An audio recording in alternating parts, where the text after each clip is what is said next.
इसको क्या कहते हैं? कलंक। पृथ्वी पर जन्म लेने वाले हर व्यक्ति को अपने एक बार जीवन में ऐसी स्थिति का सामना करना पड़ता है जब उसने कुछ गलत नहीं किया, उसके द्वारा कोई अपराध नहीं हुआ, उसके द्वारा किसी भी प्रकार का कुभाव नहीं किया गया, लेकिन फिर भी सब उसके विपक्ष में खड़े हो जाते हैं। ठाकुर जी के सब विपक्ष में खड़े हो गए। अब सभा में जब ठाकुर जी जाके बैठते थे स्वधर्मा सभा में, तो मंत्री आदि सब सामने तो नमस्कार करते थे, लेकिन ठाकुर जी के पीछे से बोलते थे, बताओ भगवान है लेकिन लोभ नहीं गया मन से, मणि के पीछे भाग रहे थे। आपस में मंत्रिमंडलों में, सेनापतियों में ही चर्चा होने लगी कि भैया निश्चित ही कोई सुरंग है भीतर जहां पर प्रसेन को छुपा करके रखा है इन्होंने, और मणि अपने पास रख ली होगी। ठाकुर जी को जब ये सब बातें पता चली तो भगवान जोर से हंसने लगे। ये संसार है, यहां ठाकुर जी को नहीं छोड़ा गया तो हम तो मानव हैं। पूरी द्वारिका बसाई ठाकुर जी ने, द्वारिका के लोगों का दाना पानी चलता है ठाकुर जी से, सब कुछ किया ठाकुर जी ने, लेकिन आज एक क्षण नहीं लगा द्वारिका के लोगों को भगवान पर प्रश्न चिन्ह उठाने में।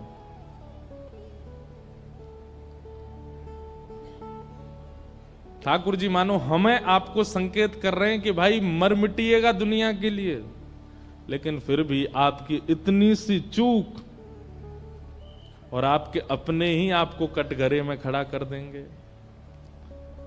आप चाहे जो करिए संसार के लिए, पर संसार का ये स्वभाव है, हम सब कान के कच्चे होते हैं,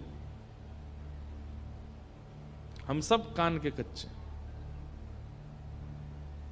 हम कथा सुना रहे हैं, हम यहां से निकलते हैं, आप सब लोग प्रणाम करते हैं, पर आप विश्वास मानिएगा, अगर किसी व्यक्ति ने हमारे बारे में भी कुछ गलत आपको बता दिया, महाराज जी तो यूं कर रहे थे, महाराज जी तो त्यों कर रहे थे, महाराज जी तो ऐसे जाते थे, महाराज जी तो इतना लेते थे, इतना वो करते थे, तो आप लोगों को संशय नहीं होगा, आप 7 दिन की कथा भूल जाओगे कि हमें ज्ञान क्या दिया, हमें योग्य बातें क्या बताई, हमें श्रेष्ठता क्या मिली। आपके मन में वही घूमता रहेगा, ये तो ऐसे है, ये हमारा स्वभाव है। और आपको ये बात स्वीकार करनी पड़ेगी कि आप ऐसे हो, मैं भी ऐसा हूं। पर हां, भक्ति मार्ग में जब आप प्रवृत्त होते हो तब आपका स्वभाव पता कैसा होता है। कोई व्यक्ति आपसे 100 बात कहे, आप सुनेंगे, लेकिन आपके मन में आएगा कि नहीं, जब तक मुझे अनुभव में नहीं आएगा, मुझे स्वयं नहीं दिखेगा, मैं इसकी बात स्वीकार नहीं कर सकता। और जब आप उस व्यक्ति से मिलोगे जिसकी 100 बुराइयां आपने सुनी, उससे मिलने के बाद जब वापस उस व्यक्ति के पास जाओगे जिसने 100 बुराइयां की, आप क्या कहोगे? भाई देख, तूने कहा तो वो ऐसा है, ऐसा है, ऐसा है, पर मुझे ऐसा नहीं लगा। ठीक है, थोड़ा बहुत तो सब लोग होते हैं, पर उसमें ये गुण भी था, ये अच्छाई भी थी। आप गए तो आप उसमें गुण ही देख करके आए, ये एक वैष्णव स्वभाव। द्वारिका के लोगों ने भगवान पे प्रश्न चिन्ह उठा दिया कि इन्होंने मणि चुराई है। भगवान बोले, चलो भैया कृष्णचंद्र, लग जाओ काम पे। क्या काम पे? हल्ला करना नहीं है, चुपचाप ढूंढना है मणि है कहां। मतलब आप पर जब प्रश्न चिन्ह उठाया जा रहा हो तो शोर मत मचाइए कि मैं गलत नहीं हूं। जब आप गलत नहीं है तो आप शोर करेंगे ही नहीं, आप चुपचाप शांत बैठे रहेंगे और धीमे धीमे अंदर ही अंदर खोज करेंगे कि ये इल्जाम मुझ पर लग क्यों रहा है, इसके पीछे कारण क्या है। एक बात कह दें, व्यक्ति पर जब प्रश्न उठाया जाए और वो व्यक्ति मचल जाए, हाथ पैर फेंकने लगे और महाराज चिल्लाने लगे, गुस्सा करने लगे, चीजें उठा उठा के फेंकने लगे, तो समझ जाना गलती इसी की है। इतना विचलित क्यों हो रहा है? जिसका अपराध नहीं होता उस पर यदि गलत इल्जाम लगता है तो वो शांति ही रहता है। जब अपराध ही नहीं है तो मैं क्यों इतना मचलूं? ठाकुर जी मचले नहीं बिल्कुल भी। पूरी द्वारिका ने भगवान के ऊपर प्रश्न चिन्ह उठाया। ठाकुर जी बोले कोई बात नहीं, करने दो, हम धीमे धीमे अपना काम करते हैं। सेना लेकर के आधी रात भगवान निकल पड़े, ढूंढो भाई प्रसेन कहाँ है। अब सेना के लोग कहें, बोले भगवान ढूंढना क्या है, सबको पता आपके पास ही तो है, निकाल। भगवान बोले सुदर्शन चक्र से एक एक का सर धड़ से अलग कर दूंगा। जब हम कह रहे हैं कि प्रसेन को ढूंढो तो ढूंढो, चलो। और सेना के साथ ठाकुर जी निकल पड़े। तब दूर एक जंगल में प्रसेन का शव मिला। सेना ने देखा शेर के पंजों के निशान उसके शरीर पर। ठाकुर जी ने कहा मणि ढूंढो, मणि कहाँ है। भगवान, सब सेना ने ढूंढा, मणि नहीं मिली। तभी एक सैनिक बोला, भगवान शेर के पंजों के निशान हैं, तो अगर हम पगडंडी देखें तो हो सकता है शेर मिल जाए। पगडंडियों के पीछे पीछे पीछे पीछे पीछे गए तो आगे शेर भी मरा पड़ा था, मणि उसके पास भी नहीं थी। ये कैसे मरा? बोले इसके ऊपर भालू के पंजों के निशान हैं। भगवान बोले इसके पीछे चलो। और अंदर गए तो एक गुफा में पहुंच गए। ठाकुर जी बोले अब यहां सब रुक जाओ, मैं भीतर जाता हूं। और ठाकुर जी भीतर गए, वहीं मणि दिख गई ठाकुर जी को। ठाकुर जी ने जैसी मणि उठाई, एक भालू के साथ ठाकुर जी का 18 दिन तक युद्ध हुआ। आक्रमण कर दिया एक रीछ ने। 18 दिन बाद जब उसकी नस नस ढीली हो गई, तब ठाकुर जी के चरणों में प्रणाम करके बोला भगवान मुझे क्षमा करो। ठाकुर जी बोले कौन हो तुम? 18 दिन हो गए, तुम मरते भी नहीं हो। भालू बोला भगवान मैं जामवंत हूं, मैं चिरजीवी हूं, चिरंजीवी हूं, मेरी मृत्यु नहीं हो सकती। ठाकुर जी ने जैसे सुना जामवंत, भगवान ने उठा करके हृदय से लगाया, मेरे प्यारे जामवंत जी आपका द्वापर में दर्शन हो गया, मैं बहुत आनंद में हूं आपको देख के। भगवान ने पूरा वृत्तांत बताया, इस मणि की वजह से हम पर कलंक लगा है, अब आप हमारे साथ चलो, गवाही देना द्वारिका में कि ये मणि आपके पास कैसे आई, कहां, नहीं तो लोग बाग हम पर इल्जाम लगा रहे हैं। जामवंत बोला भगवान मैं नहीं जाऊंगा, किसी और को भेजूंगा, और जिसको भेजूंगा वो सदा आपके पास ही रहेगा। भगवान बोले कौन? एक हाथ में मणि रखी और दूसरी हाथ में अपनी बेटी का हाथ रख दिया। क्या नाम है? जामवती। भगवान ने जामवती को जैसे ही देखा, भगवान बोले ये क्या कर रहे हैं आप? बोले भगवान मेरी सदा से इच्छा थी कि आप जैसे दशरथ जी को, जैसे आप श्री सीता जी के पिताजी जनक जी को सुख देते हैं दामाद बन करके, ये सुख मुझे कब देंगे? और अब वो युग आ चुका है, आप मुझे भी ससुर होने का सुख दीजिए, मैं आपको दामाद के रूप में देखूं, आपको अपने जामाता के रूप में देखूं, मेरी बेटी से आप वर्ण कीजिए। भगवान बोले एक कलंक हटेगा दूसरा लगेगा।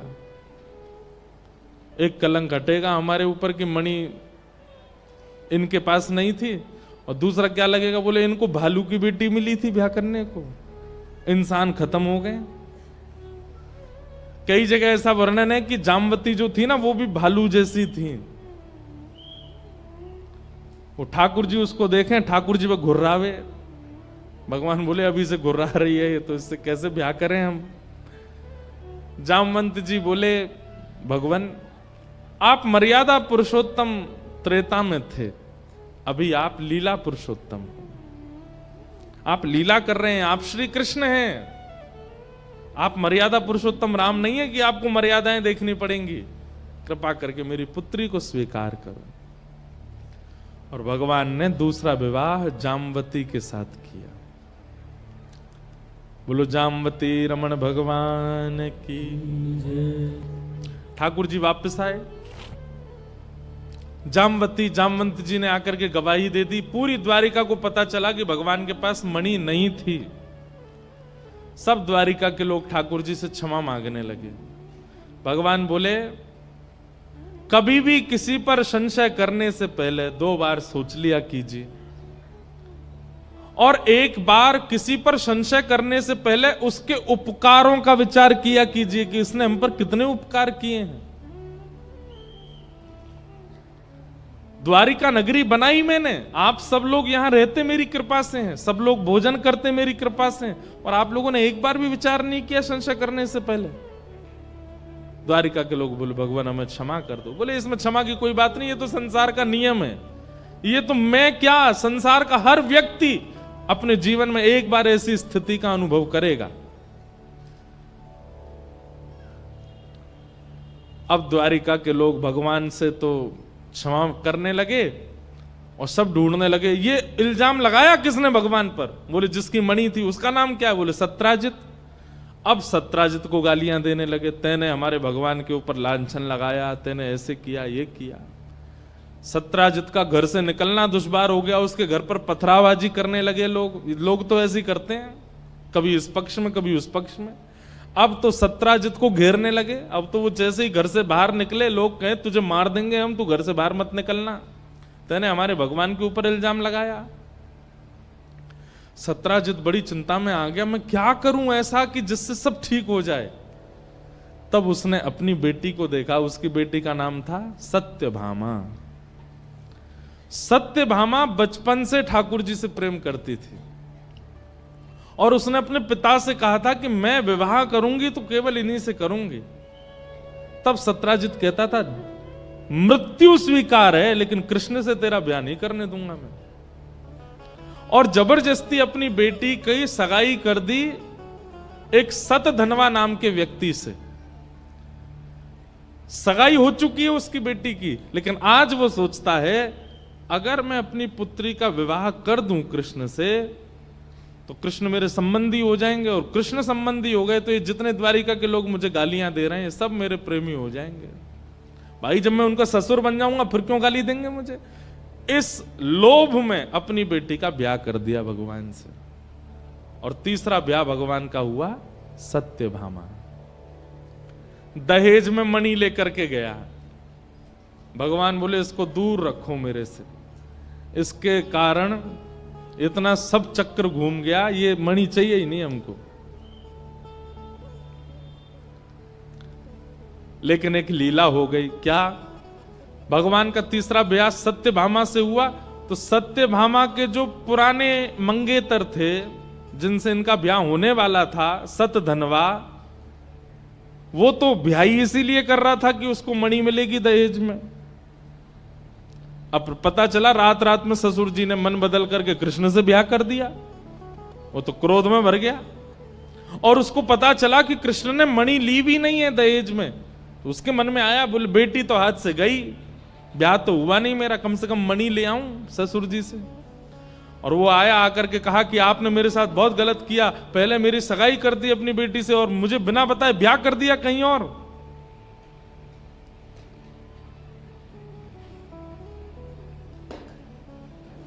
पीछे हट जाइए थोड़ा, नहीं आप सब लोग नहीं, बीच वाले हट जाओ ना, लाइट से न पीछे बैठो, और फ्लक्चुएशन हो रहा है, कोई देखिएगा सब।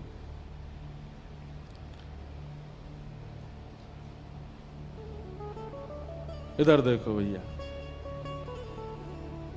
जो भी लाइट वाले हों वो पूरा सब देखना, ठाकुर जी आ रहे हैं कथा में। बोलो वृंदावन बिहारी लाल की।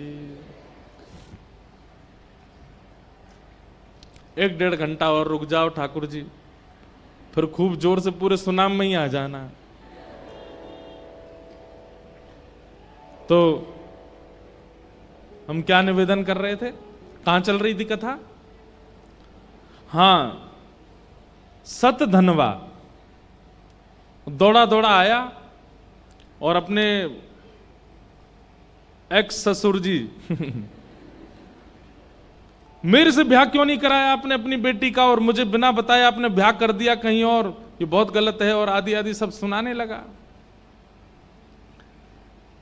बोले अब क्या चाहते हो? बोले कि इसकी भरपाई होगी, अब मणि मुझे दो। बोले मणि तो नहीं दूंगा। इसी बात पर दोनों में लड़ाई हुई और सतधनवा ने सत्राजित यादव को, मतलब भगवान के तीसरे ससुर जी को, जान से मार दिया और मणि लेकर के भाग गया। मणि लेकर के भाग गया। अगले दिन ठाकुर जी अपनी स्वधर्मा सभा में बैठे थे इतने में ही सत्यभामा रोती हुई आई। ठाकुर जी बोले क्या बात है, आप क्यों रो रही हैं? उसने बताया, बोले मेरे पिताजी को मेरे पूर्व मंगेतर ने मार दिया और मणि लेकर के वो भाग गया, मेरे पिता की मृत्यु हो गई। ठाकुर जी बहुत रोए, इतना रोए, इतना रोए, इतना रोए, इतना रोए। वो तो मुझसे बहुत प्रेम करते थे, वो तो मेरे बड़े हितैषी थे। केवल और केवल सत्यभामा के मन में अपना प्रेम स्थापित करने के लिए ठाकुर जी रोने लगे। ठाकुर जी बोले वो तो मुझसे बहुत प्रेम करते थे, मेरे ससुर जी कहां चले गए, बेचारे कहां होंगे अब। ऐसे रोवे उसकी गोदी में सर रख के सत्यभामा कहे, मुझे पता है आप मुझसे और मेरे पिता से बहुत प्रेम करते हैं। भगवान बोले बस मैं तुमको यही बताना चाहता हूं, मुझे बहुत पीड़ा हो रही है, ऐसा लग रहा है मेरे खुद के पिता चले गए क्या।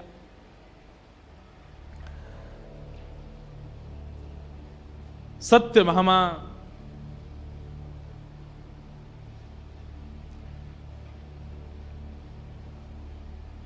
भगवान चाह रहे थे कि इसके मन में ये आ जाए कि नहीं ये मेरे पिता से बहुत प्रेम करते हैं, लेकिन सत्यभामा क्या बोल पड़ी, बोले आप इतना रोइए मत, आप इतना परेशान मत होइए, मुझे पता है आपको बहुत कष्ट है। भगवान बोले देवी मैं क्या करूं? बोले अब इसका एक ही उपाय है। बोले क्या?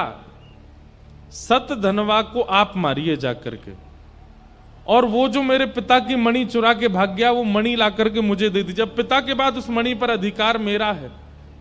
भगवान बोले मणि मेरा पीछा कब छोड़ेगी, ये मणि मेरे जीवन में ऐसी आई है, जब से आई है तब जा ही नहीं रही है। इसका अभिप्राय क्या है? ठाकुर जी क्या बताना चाह रहे हैं?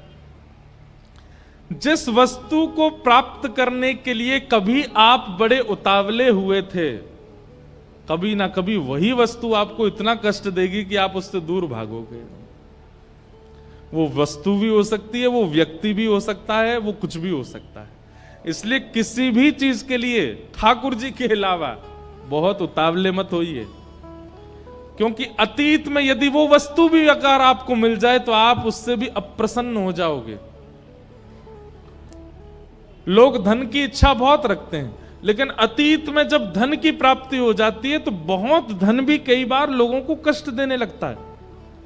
कई लोगों को बहुत यश की कामना होती, मैं मेरा बहुत नाम हो जाए, मैं जहां जाऊं भीड़ इकट्ठी हो जाए, कई बार उसको भीड़ से ही परेशानी होने लगती है।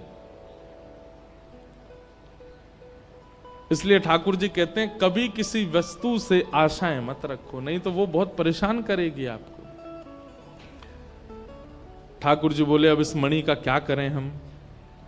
सत्यभामा बोली आप अभी जाइए और उसको मार दीजिए, मार करके मणि लेके आइए मुझे दीजिए। भगवान बोले ठीक है जाता हूं मैं। ठाकुर जी बलराम जी के साथ गए। सतधनवा को पता चला कि भगवान आ रहे हैं और मणि मुझसे लेंगे और ये मुझे मार देंगे। तो भगवान के काका हैं श्री अक्रूर जी। ये अक्रूर जी वही हैं जो ठाकुर जी को मथुरा से लेके आए, वृंदावन से मथुरा लेके गए थे। अक्रूर जी जो थे वो सतधनवा के मित्र थे। तो सतधनवा ने अक्रूर जी को जाकर के कहा कि आप एक काम करिए, भगवान आ रहे हैं और अगर उनको मेरे पास मणि मिल गई तो वो मुझे मार देंगे, आप मणि आप रख लो, मैं कहीं और भाग जाता हूं। भगवान अक्रूर जी बोले ठीक है, और मणि रख करके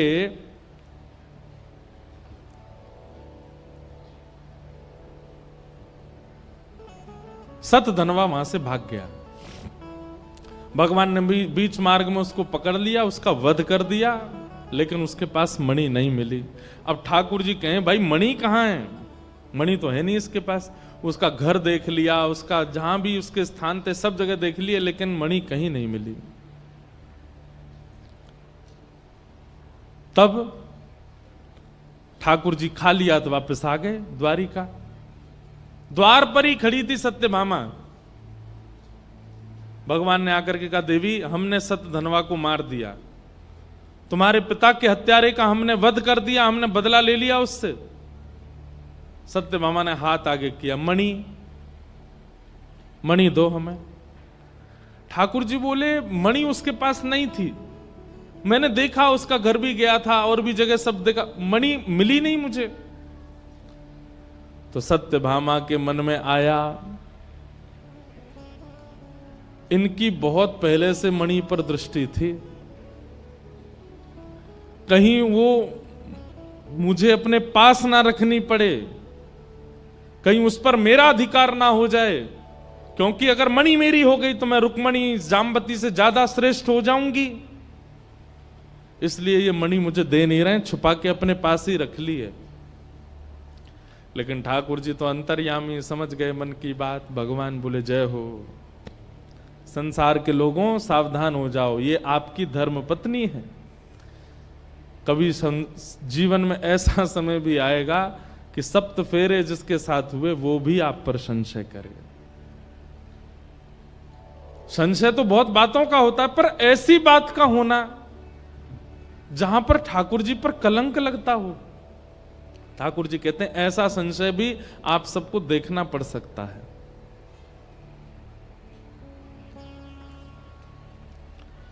एक साल तक सत्यभामा ने भगवान से बातें नहीं की। ठाकुर जी जैसे ही आते मुंह फेर के बैठ जाती। लेकिन ठाकुर जी भी बोले, मैं ज्यादा प्रमाण नहीं दूंगा। सत्य का स्वरूप है, उसको कितना भी छुपाया जाए वो प्रकट हो जाता है। अगर मैं गलत नहीं हूं तो मुझे ज्यादा प्रमाण देने की आवश्यकता नहीं है। सत्यभामा मुझसे बात ना करे तो ना करे। ठाकुर जी अपना कर्तव्य निभाते थे, रोज उसके पास जाना, अपनी तरफ से बातें करना। वो उत्तर नहीं देती थी, वो उसका स्वरूप स्वभाव है। वो ठाकुर जी से पूछती थी, मणि आपके पास है ना? ठाकुर जी स्पष्ट कहते थे, नहीं है। अब इससे अतिरिक्त मैं आपको और कुछ उत्तर नहीं दे सकता, मेरे पास मणि नहीं है। एक साल तक सत्यभामा ने भगवान से बातें नहीं की, इस प्रकार से व्यवहार किया। एक वर्ष बाद एक दिन बड़े मालधार पहने हुए ब्राह्मण देवता को ठाकुर जी ने देखा। सोने की चैन, सोने के कुंडल, सोने की पगड़ी, सोने के हाथ में कड़ूला, सोने के पांव में पाजेब, सोने की कोंधनी। ठाकुर जी बोले, ब्राह्मण इतना सोना पहन करके कभी नहीं रहता, इतना स्वर्ण पहन करके कैसे घूम रहा है? तभी ठाकुर जी बोले, ब्राह्मण देवता इधर आओ, इतना सारा सोना कहां से आया आपके पास? बोले, अरे क्या बताएं, आपकी द्वारिका में एक दानवीर हैं। कौन? अक्रूर जी। बोले, वो सोने की थाली, सोने की चम्मच, सोने के गिलास, सोने की कटोरी, उसमें भोजन कराते हैं और पूरे सामान दक्षिणा में दे देते हैं, ले जाइए। भगवान बोले, अक्रूर जी कुछ ज्यादा ही दान नहीं कर रहे? पूरी थाली का सेट दान कर देते हैं? बोला, हाँ। समझ गए भगवान। बोले, ये तो मणि की कृपा है। भगवान ने पत्र लिख करके अक्रूर जी से कहा, मणि आपके पास है, हमें पता है, पर आप आकर के द्वारिका में एक बार और गवाही दे दीजिए कि मणि आपके पास है, क्योंकि द्वारिका में कुछ लोगों को मुझ पर संशय है। अक्रूर जी महाराज आए और आकर के उन्होंने मणि सबको दिखा करके स्वीकार किया। तब सत्यभामा को बहुत खेद हुआ और भगवान से क्षमा मांगी।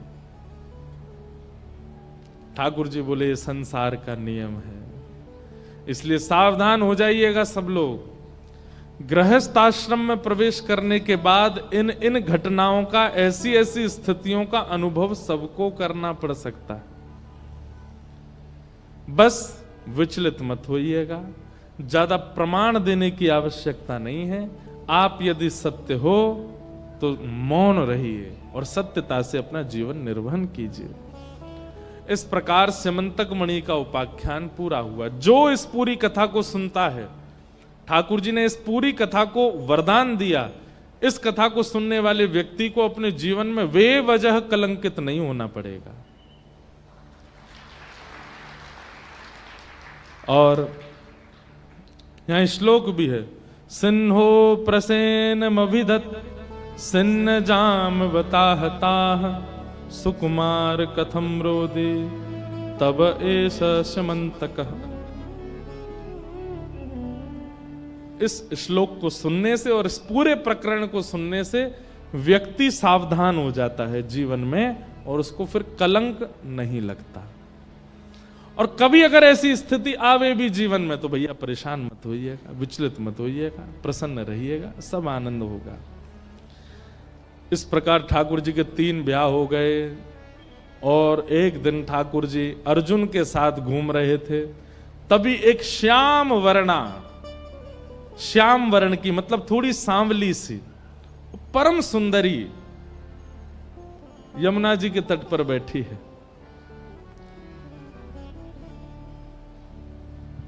अर्जुन का उस पर मन आ गया। बहुत ध्यान से सुनिएगा। अर्जुन बोला, हे कृष्ण, आप मुझे बहुत प्रिय हो, आपका वर्ण मुझे बहुत प्रिय, आपके नेत्र मुझे बहुत प्रिय हैं। और देखो बिल्कुल आप जैसे वर्ण वाली, आप जैसे नेत्र वाली एक कन्या बैठी है और बिल्कुल तपस्विनी की मुद्रा में बैठी है। ये सांवली जो ये कन्या बैठी, मेरा मन हो रहा मैं इससे ब्याह कर लूं। भगवान बोले तो जाओ, जाकर के अपना हाथ बढ़ाओ, पूछ लो अगर तुमसे ब्याह कर ले तो। अर्जुन उसके पास गए और जाकर के बोले, हे देवी, आप कौन हैं और यहां इतनी युवावस्था में आप तपस्या कर रही हैं, क्या प्राप्त करना चाहती हैं अपने जीवन में? तुरंत वो सुंदर युवती श्याम वर्ण की बोल पड़ी, अर्जुन घबरा गया, आपको मेरा नाम कैसे पता? बोले मुझे सब पता है। बोले आप कौन है? बोले मैं कालिंदी हूं, यमुना, कलिंदगिरी पर्वत की पुत्री। आप यहां तपस्या क्यों कर रही हैं? बोले मैं श्री कृष्ण को अपने पति रूप में वर्ण करना चाहती हूं, उनकी प्राप्ति के लिए तप कर रही हूं। अर्जुन ने पीछे मुड़ के भगवान को देखा। बोले जब आपको पहले से ही पता था कि ये आपसे ही ब्याह करना चाहती तो मुझे उम्मीद क्यों जगाई आपने? ठाकुर जी बोले नहीं, हम बस चाह रहे थे थोड़ा तुम देख आओ, अनुभव करो। और भगवान ने चौथा विवाह यमुना जी के साथ में किया। श्याम सुंदर श्री यमुने महारानी की। आपको पता है भगवान के ब्याह किससे हो रहे हैं? कई लोगों के मन में आरोप, इतने ब्याह क्यों कर रहे हैं ठाकुर जी? पृथ्वी, जल, अग्नि, वायु, आकाश, ये 5 तत्व भगवान की 5 पटरानियां हैं। इसमें रुक्मणी जी जो हैं ये अग्नि तत्व हैं। दूसरा सत्यभामा। सत्यभामा कौन है? ये भूमि, पृथ्वी देवी ही सत्यभामा बनकर के आई है, पृथ्वी। जाम्बती कौन है? वायु का तत्व है। यमुना जी कौन है? ये जल तत्व है। इस प्रकार भगवान की 5 पटरानियां 5 तत्व ही हैं, पृथ्वी, जल, अग्नि, वायु, आकाश। 8 पटरानियों में कितनी बची? 3। तो ये 5 बाहर की प्रकृति है, बहुत ध्यान से सुनिएगा। पृथ्वी, जल, अग्नि, वायु, आकाश मानव के बाहर की प्रकृति, और मानव के भीतर 4 प्रकृति हैं, मन, बुद्धि, चित्त और अहंकार। इसमें चित्त तत्व स्वयं भगवान है, तो बचे 3, मन, बुद्धि और अहंकार। तो 5 तत्व बाहर के, 3 तत्व भीतर के, ये भगवान की 8 पत्नियां हैं। कोई स्त्री नहीं है ये, ठाकुर जी की प्रकृति ही ठाकुर जी से ब्याह कर रही है। 16,108 कौन है? ये उपासना कांड के मंत्र हैं। जिन मंत्रों से ठाकुर जी की उपासना की जाती है वही मंत्र ही 16,100 रूप धारण करके आए और भगवान ने उनसे ब्याह किया। ठाकुर जी ने किसी स्त्री से ब्याह नहीं किया। हो मीठे रस से भरोणी महारानी लागे, महारानी लागे, मोहे प्यारो प्यारो यमुना जीरो पानी लागे। ओ मीठे रस से भरोरी महारानी लागे, महारानी लागे, मोहे प्यारो प्यारो यमुना जीरो पानी लागे। श्याम सुंदर श्री यमुने महारानी की जय। भगवान का विवाह श्री यमुना जी के साथ में हुआ। भगवान की पटरानी है श्री यमुना जी। इस प्रकार भगवान के 8 विवाह। और फिर भौमासुर नाम का एक राक्षस था, उसके यहाँ 16,100 राजकुमारियां बंधी थीं। भौमासुर का वध करके भगवान ने उन सबको मुक्त किया और सबको आज्ञा दी कि आप सब अपने अपने घर को जाइए। लेकिन भूयात पतिर में मह्यम, एक साथ सबने ठाकुर जी से कहा कि अब हमें कोई स्वीकार करेगा नहीं। हम अगर घर चली भी गई तो लोगों की दृष्टि हमारे प्रति उचित नहीं रहेगी। घर वाले भी कुछ दिन प्रेम करेंगे लेकिन फिर उन्हें भी भार जैसा लगने लगेगा। क्यों? क्योंकि एक असुर के यहां हम बंधी रही हैं इतने सालों तक, हमें कौन स्वीकार करेगा? आप ही हम पर कृपा करें। और उन 16,108 राजकुमारियों को ठाकुर जी ने स्वीकार किया। भगवान एक ही समय पर 16,108 रूप धारण करके सब पटरानियों के साथ निवास करते हैं। ग्रहचर्या का दर्शन ठाकुर जी का किया गया। नारद जी भगवान की ग्रहचर्या देखने आए, ठाकुर जी गृहस्थाश्रम में कैसे रहते हैं, और देख करके नारद जी महाराज आनंदित हो गए। 16,108 भवन हैं, उन समस्त भवनों में रानियां रहती हैं और उनके साथ 16,108 रूप धारण करके ठाकुर जी भी रहते हैं। किसी को भी ऐसा अनुभव नहीं होने देते कि ठाकुर जी किसी अन्य से अधिक प्रेम करते हैं, सबसे समानता। भगवान की फिर दिनचर्या का वर्णन किया गया। द्वारिका में ठाकुर जी की दिनचर्या कैसी है? सुबह ठाकुर जी ब्रह्म मुहूर्त में उठते हैं, उठ करके सबसे पहले श्री वृंदावन को याद करते हैं, किशोरी जी का स्मरण करते हैं, ब्रजवासियों को याद करते हैं। उसके बाद ठाकुर जी स्नान आदि करके पांचजन्य शंख का नाद करते हैं। द्वारिका में सबसे पहले ठाकुर जी उठ जाते हैं और भगवान के पांचजन्य शंख की ध्वनि और सूर्य की किरण एक साथ पड़ती है। भगवान की शंख ध्वनि सुनकर के सब द्वारिका के लोग जग जाते हैं। बंधुओं देखिए, घर में दो वस्तुओं का नाद होते रहना चाहिए। अगर नकारात्मक ऊर्जाएं नष्ट करनी है तो कोई टोना नहीं है, कोई टोटका नहीं है, कोई तंत्र नहीं है, कुछ नहीं। 2 स्वर आपके घर में सुबह शाम होते रहने चाहिए। पहला शंख का और दूसरा घंटी का। ये 2 स्वर नकारात्मक ऊर्जाओं को नष्ट करते हैं घर से।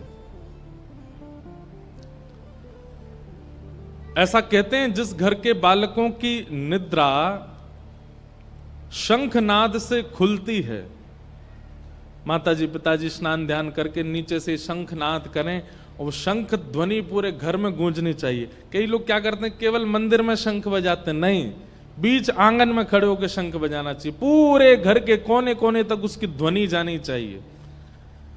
शंखनाद ब्रह्म मुहूर्त में सबसे अच्छा, मतलब सूर्य धीमे धीमे उदय हो रहा है और चंद्रमा अस्त हो रहे हैं, उस समय 3 बार शंखनाद हो। शंख छोटे वाले शंख नहीं, उनकी पैनी सी आवाज होती है, वो नहीं। बढ़िया शंख होने चाहिए जिसकी ध्वनि से पूरा गुंजायमान हो जाए घर।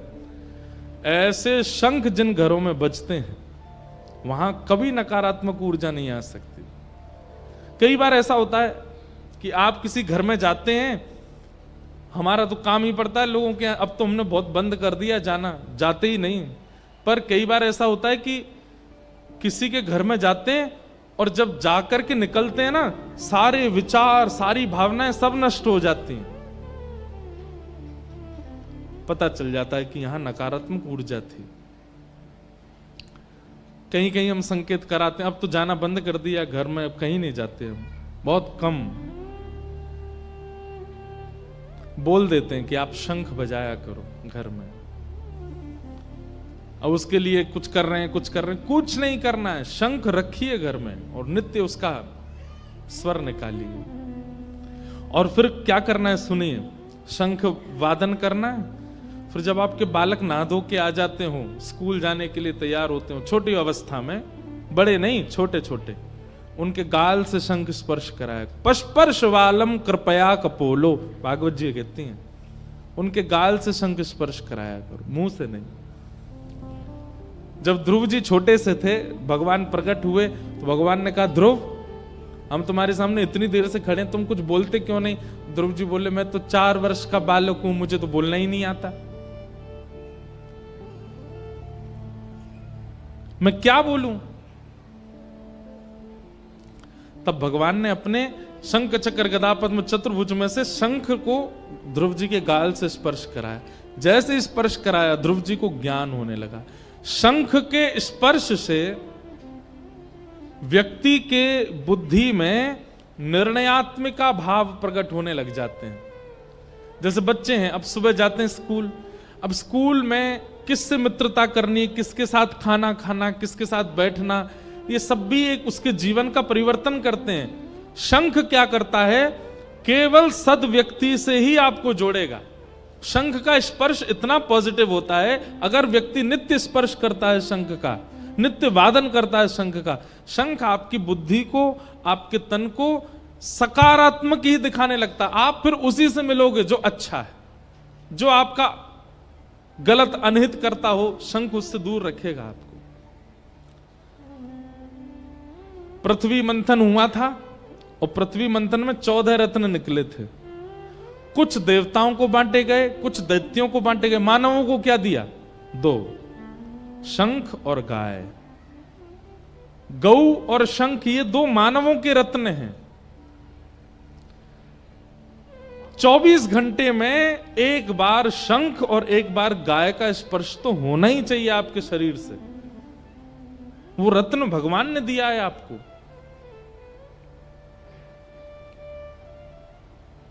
तो भगवान पांचजन्य शंख का नाद करते हैं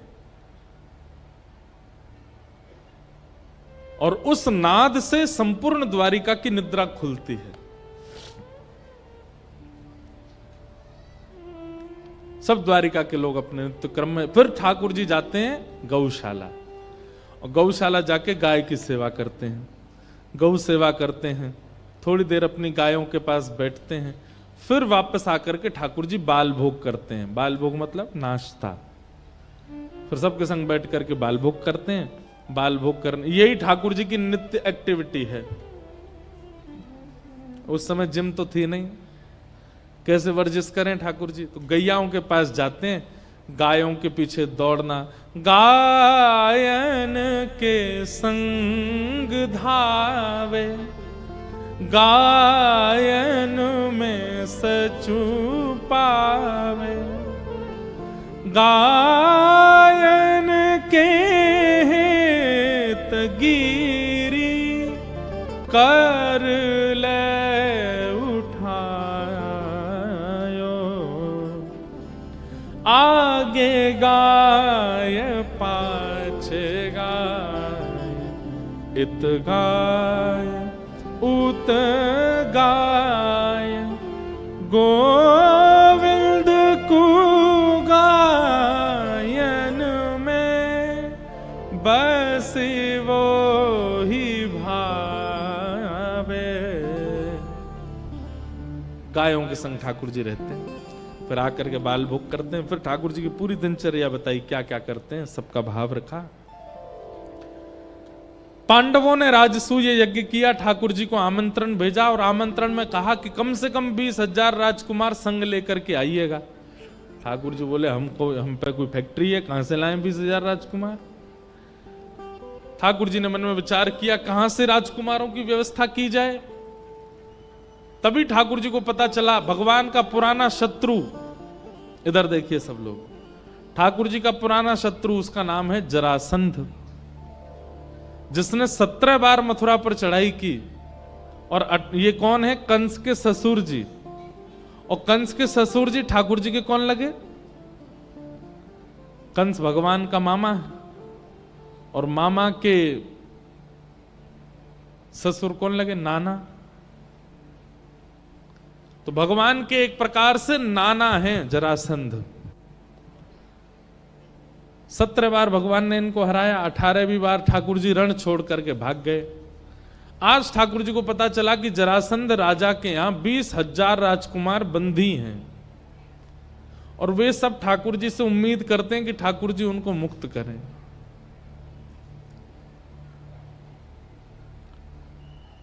ठाकुर जी ने विचार किया कि अब कैसे किया जाए, तो अर्जुन को भगवान संग लेकर के गए, भीम को भगवान संग लेकर के गए और जरासंध के यहां जाकर के भगवान ने भीम के द्वारा जरासंध का वध करा। बड़ी सुंदर कथा है पर बड़ी है इसलिए मैं सूक्ष्म में कह रहा हूं। भीम के द्वारा भगवान ने जरासंध का वध करवा करके 20,000 राजकुमारों को मुक्त किया और सबको लेकर के इंद्रप्रस्थ के पांडवों के राजसूय यज्ञ में गए। राजसूय यज्ञ संपन्न करा करके फिर भगवान ये पास में कुरुक्षेत्र है, वहां कुरुक्षेत्र में सूर्य ग्रहण के समय भगवान समस्त द्वारिका वासियों के साथ आए और उसी काल में समस्त ब्रजवासी भी वहां आए। एक बात कहें, ऐसा हमारे यहां माना जाता है कि हमारी किशोरी जी कभी ब्रजमंडल छोड़ करके कहीं नहीं गई, लेकिन एक बार किशोरी जी ब्रज से बाहर गई, केवल एक जगह, कुरुक्षेत्र। यहां किशोरी जी का आगमन हुआ है और 100 वर्ष बाद, वृंदावन से चले जाने के 100 वर्ष बाद ठाकुर जी ब्रजवासियों से मिले और किशोरी जी से मिले यहां कुरुक्षेत्र में। बहुत सुंदर कथा है, ब्रज द्वारिका मिलन महोत्सव, बहुत भावुक कर देने वाली कथा है। ठाकुर जी सबसे मिले, नंदरानी यशोदा जी से मिले, नंद बाबा से मिले, मधुमंगल श्रीदामा से मिले और सबसे अंत में ठाकुर जी फिर किशोरी जी से मिलने गए। तब वहां वर्णन आता है, फिर किशोरी जी ने ठाकुर जी के द्वारिका भेष को उतारा, मुकुट पहन के गए थे, राजा धीराज बन के गए थे, तो किशोरी जी, ललिता, विशाखा आदि इन सब ने ठाकुर जी के राजकीय वस्त्रों को उतार करके कटिकाचनी पहनाई, गले में वैजंती माला पहनाई, सुंदर केश बांध करके ठाकुर जी को टिपारा धराया, मुकुट पहनाया और मुकुट में मोर पिछ। द्वारिका में ठाकुर जी मुकुट कम पहनते हैं, वहां राजा धीराज रूप में रहते हैं। ठाकुर जी को पाग बांध करके उस पर सीधे ऊपर ठाकुर जी को मोर पिछ लगाए, कानों में मकराकृत कुंडल पहनाए, हाथों में महावर लगाई, पैरों में महावर लगाई, पैरन में पाजे पहना के ठाकुर जी के हाथ में वंशी पधराई 100 वर्ष बाद। और फिर किशोरी जी ने रास विहार किया। बहुत सुंदर लीला है। सूर्य ग्रहण का समय था जब भगवान कुरुक्षेत्र आए थे। किशोरी जी से मिलने के बाद ठाकुर जी वापस गए और ठाकुर जी जैसे ही वापस आए, अब 100 वर्ष में ठाकुर जी द्वारिकाधीश बने घूमते थे, लेकिन आज नंद नंदन कृष्ण बन करके आए। श्रृंगार पूरा बदला हुआ है, चाल पूरी बदली हुई है, नेत्र आधे आधे खुले हुए हैं, नेत्रों में काजल लगा है, नेत्र थोड़े थोड़े से लाल हैं, मुखमंडल लाल है, बीड़ा खा करके आए हैं, हाथों में महावर, पैरों में महावर, सुंदर इत्र की सुगंधी आ रही है और त्रिभंग लली ठाकुर जी टेढ़े मेढ़े जैसे ब्रज में चलते हैं वैसे चल रहे हैं। ये दृश्य देख करके रुक्मणी आदि सब भगवान की पटरानियां मूर्छित होने लगी। ऐसा रूप ही नहीं देखा था ठाकुर जी का। रुक्मणी होश संभाल करके ठाकुर जी के समीप गई और उस प्रेमास्पद श्री कृष्ण के रूप को देख करके किशोरी जी, रुक्मणी जी बोली, ये रूप तो पहले कभी नहीं देखा हमने आपका।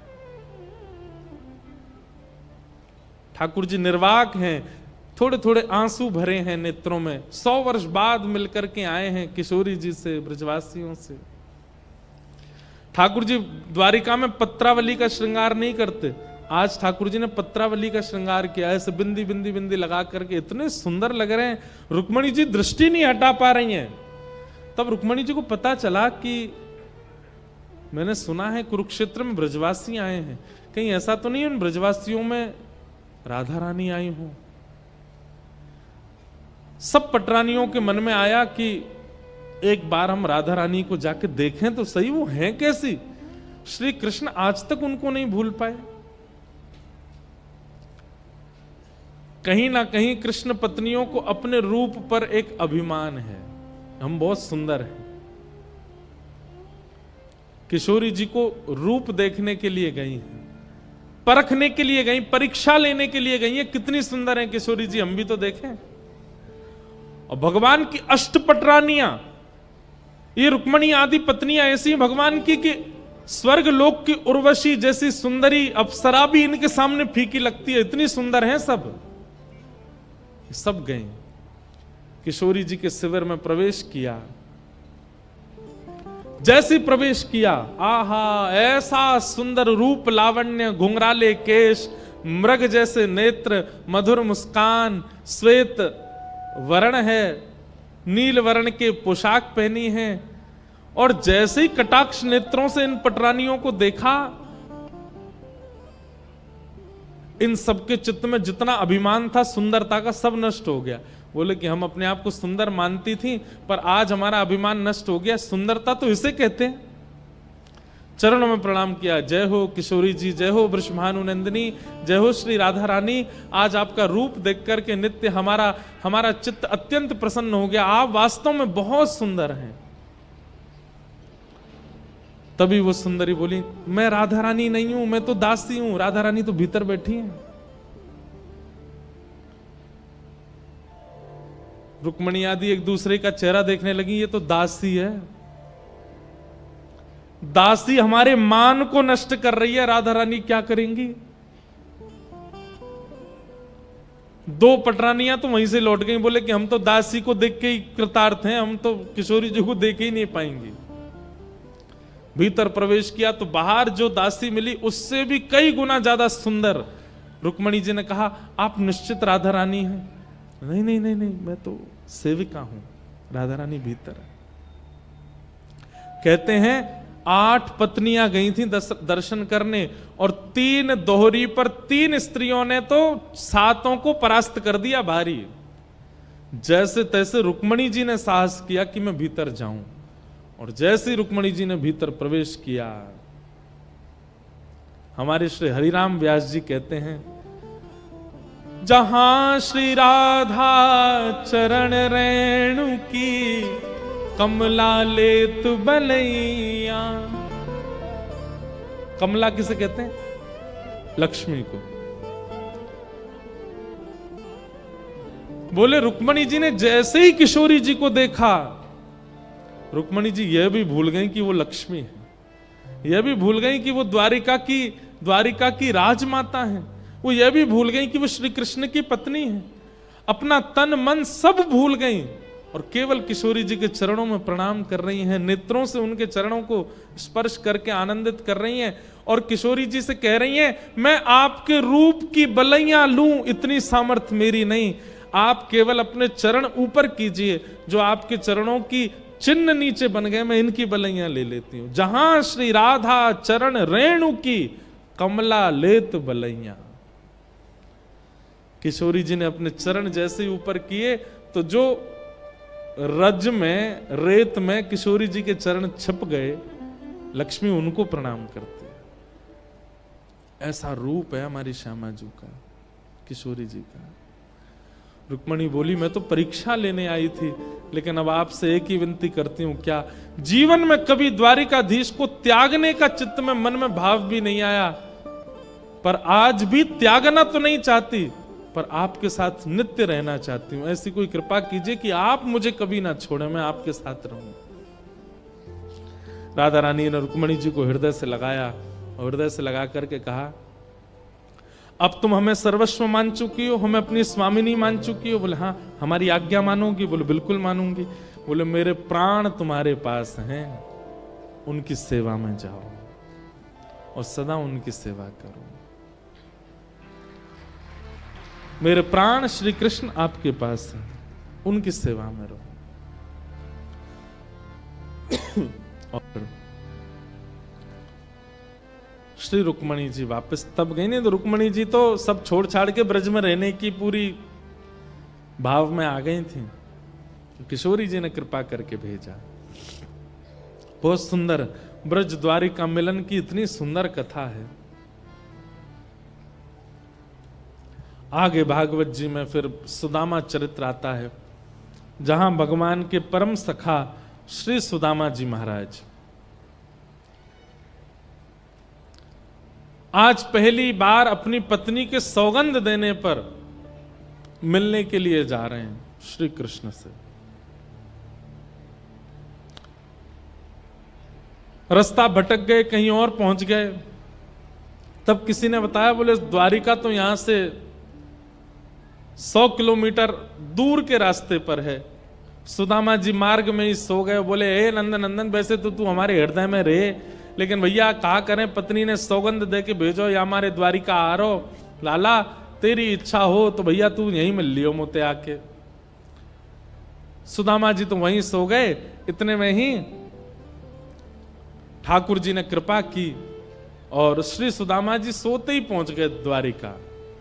द्वारिका में जाकर के द्वारपालों को बताया कि मैं भगवान का मित्र हूं। कई लोग कहते हैं कि सुदामा जी को द्वारपालों ने धक्का दे दिया, कहां से चले आए हो, लेकिन ऐसा कुछ नहीं। भगवान के द्वारपाले इतना शिष्टाचार तो जानते हैं कि भाई किससे कैसे व्यवहार करना है, नहीं तो उनमें हम में अंतर क्या रह गया। द्वारपालों ने भीतर जाकर के भगवान को जब बताया कि आपके सखा सुदामा आए हैं, ठाकुर जी दौड़े और दौड़ करके द्वार पर जाकर के सुदामा जी को अंक में भर लिया, लेकर के भीतर पधारे। देख सुदामा की दीन दशा, करुणा करके करुणा निधि रोए। पानी परात को हाथ छुयो नहीं, नैनन के जल सो पग धोए। ठाकुर जी ने अपने नेत्रों के अश्रुओं से ही सुदामा जी के चरण धोए। बहुत स्नेह, बहुत प्रेम दिया श्री सुदामा जी को।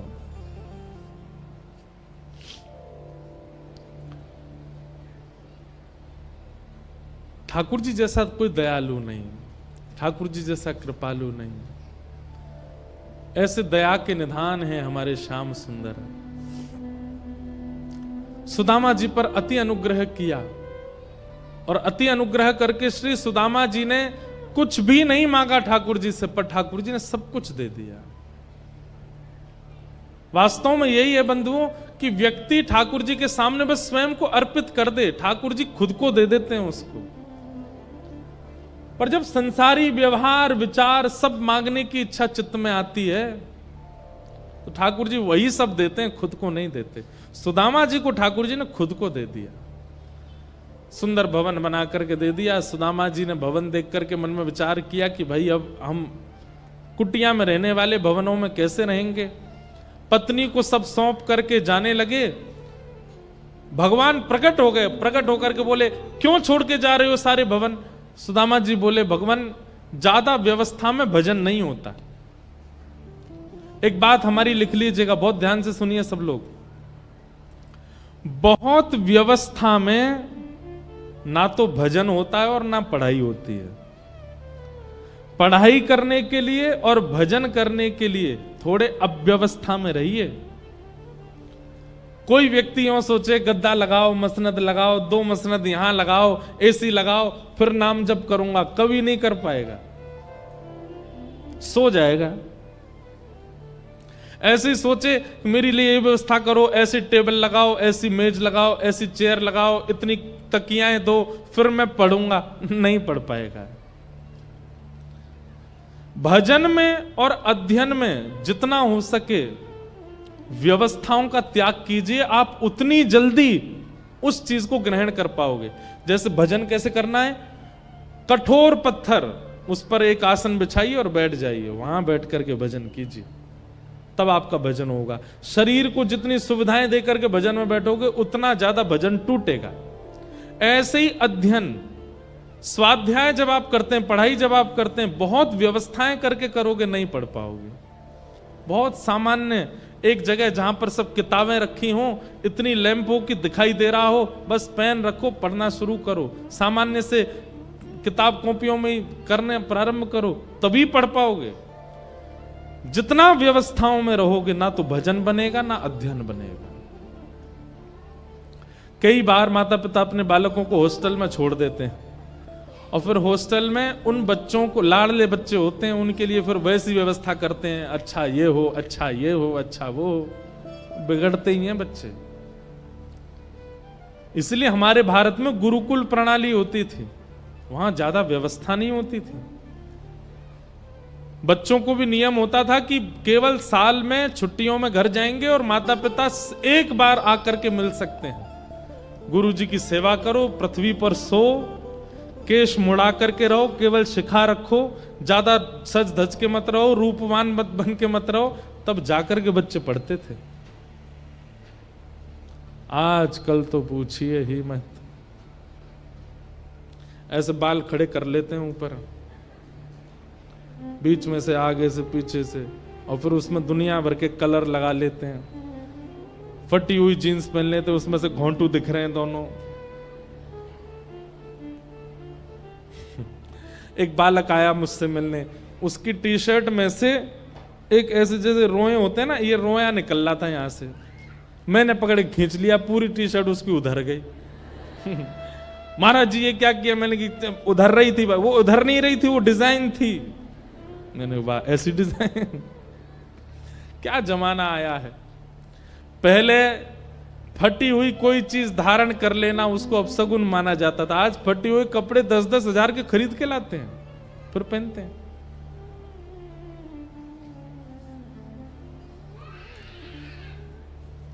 एक बालक बोले महाराज जी फक्कड़ साधुओं में और हम में कोई अंतर नहीं, वो भी बेचारे कम वस्त्र पहनते हैं, हम भी कम ही पहनते हैं, हम भी फटे आदि रहते हैं। कितना सरल सहज स्वभाव है हम लोगों का। भाई देखो, कई बार आपका स्वरूप भी बताता है कि आप कैसे हो, इसलिए सहज रहा करो, सरल रहा करो।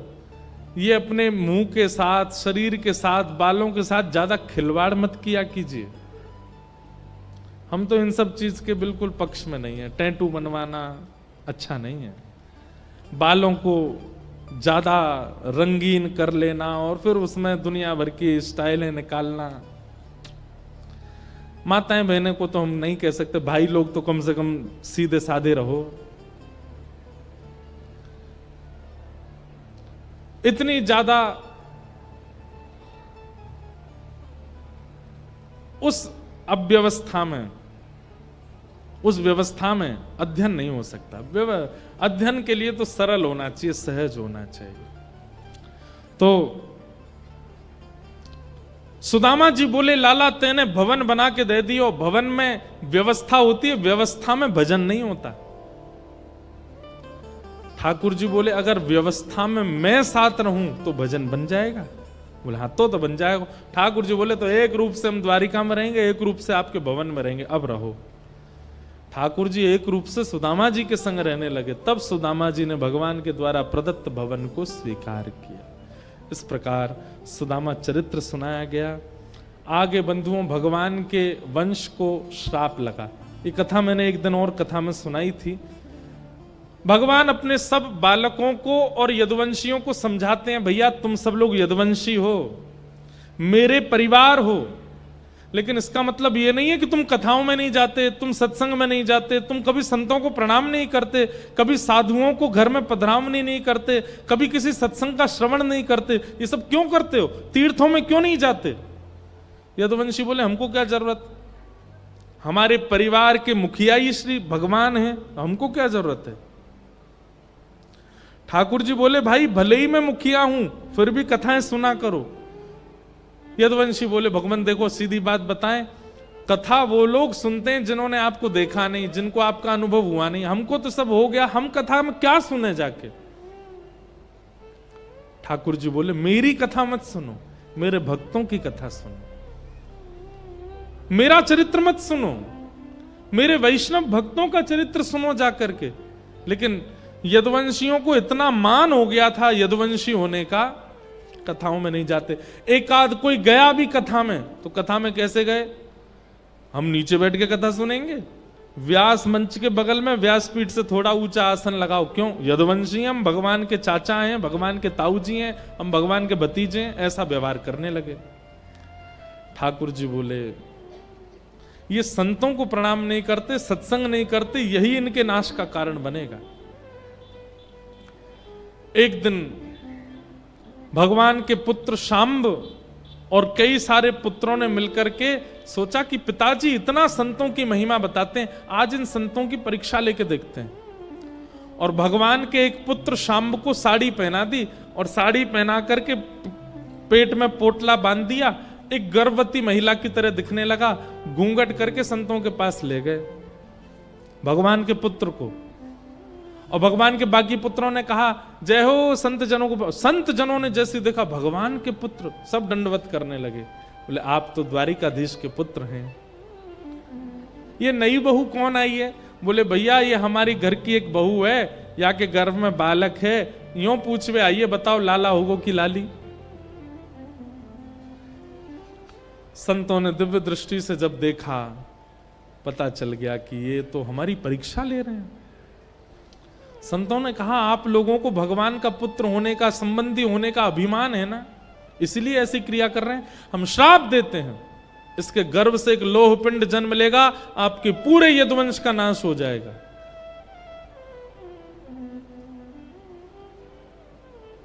सब बोले संत महात्मा तो ऐसे ही बोलते रहते हैं। जैसे साड़ी उतार करके देखा तो वो जो पोटला था कपड़ों का वो लोह पिंड बन गया। उसको घिस करके समुद्र में फिकवा दिया। बोले कुछ नहीं होगा। समुद्र की लहरों से वो एक विषैली घास बनकर के पूरी द्वारिका के कोनों में आ गई। एक दिन जरा सी बात पर यदुवंशियों में लड़ाई हो गई और लड़ते लड़ते यदुवंशी एक दूसरे को मारने लगे। लड़ते लड़ते जैसे समुद्र तट पर गए, विषैली घास उठा उठा करके एक दूसरे पर फेंकने लगे और देखते देखते संपूर्ण यदुवंश का नाश हो गया।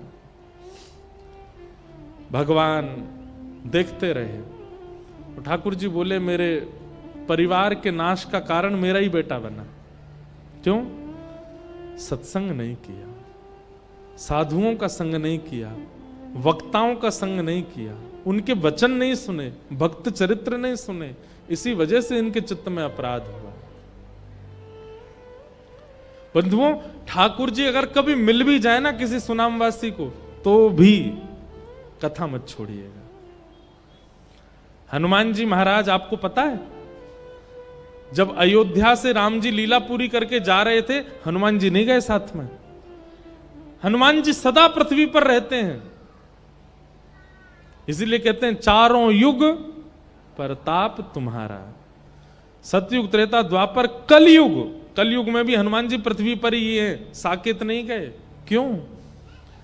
जब विमान आया सबको ले जाने के लिए, तो हनुमान जी ने राम जी से कहा भगवान साकेत में सब व्यवस्था है, अरे तुम चलो तो वहां तो कोई दिक्कत नहीं है, भोजन पाओ, शयन करो, सरोवर हैं, नदियां हैं, पहाड़ हैं, बहुत आनंद आएगा साकेत में। हनुमान जी बोले वहां कथा होती है? ठाकुर जी बोले कथा केवल पृथ्वी पर होती है और कहीं नहीं होती। हनुमान जी महाराज बोले भगवान तो फिर आप साकेत जाइए, मैं पृथ्वी पर ही रहूंगा, मैं कथा के बिना नहीं रह सकता। ठाकुर जी बोले अरे साकेत में मैं तुम्हारे सामने होऊंगा, मेरा तुम दर्शन करना, नित्य मेरा दर्शन किया करना। बोले भगवान क्षमा कीजिएगा, साकेत में आप केवल 2 नेत्रों को दिखाई दोगे, जब आप सामने होते हो तो केवल 2 आंखों को दिखाई देते हो, पर कथा में आंखों को भले ही नहीं दिखाई देते पर रोम रोम को अनुभव होते हो। नाथ, हमें वो